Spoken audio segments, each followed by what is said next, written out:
মেহেরপুরে উদ্বেগজনক হারে বাড়ছে হাম আক্রান্ত রোগীর সংখ্যা। পরিস্থিতি সামাল দিতে জেলা সদর হাসপাতাল উপজেলা স্বাস্থ্য কমপ্লেক্সে খোলা হয়েছে বিশেষ আইসোলেশন ইউনিট। গাংনী উপজেলা স্বাস্থ্য কমপ্লেক্সের সামনে থেকে আরও জানাচ্ছেন প্রতিনিধি জুলফিকার আলী কানন।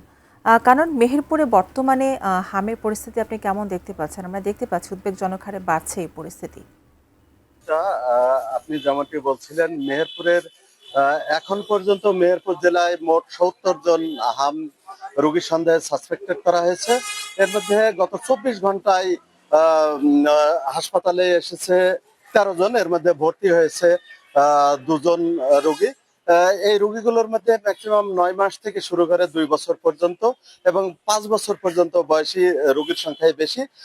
আমি কথা বলেছি মেহেরপুর সিভিল সার্জনের সাথে, ডাক্তার একেএম আবু সাইদ। উনি জানিয়েছেন মেহেরপুর জেনারেল হাসপাতালে ১০ বেডের গাংনী উপজেলা এবং মুজিবনগর উপজেলা স্বাস্থ্য কমপ্লেক্সে ৫ বেড করে মোট ২০ বেডের আইসোলেশন কর্নার খোলা হয়েছে এবং যারা ভর্তি তারা তাদের মধ্যে ২৭ জন এই হাসপাতালগুলোতে চিকিৎসা নিয়েছে এবং বর্তমানে চিকিৎসা চলছে।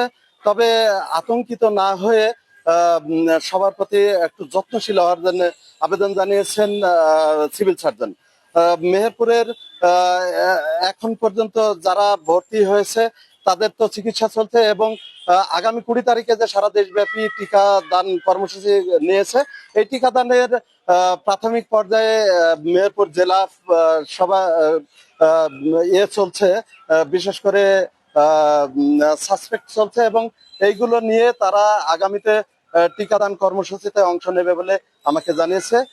এই ছিল মেহেরপুরের হাম নিয়ে আমার কাছে শেষ।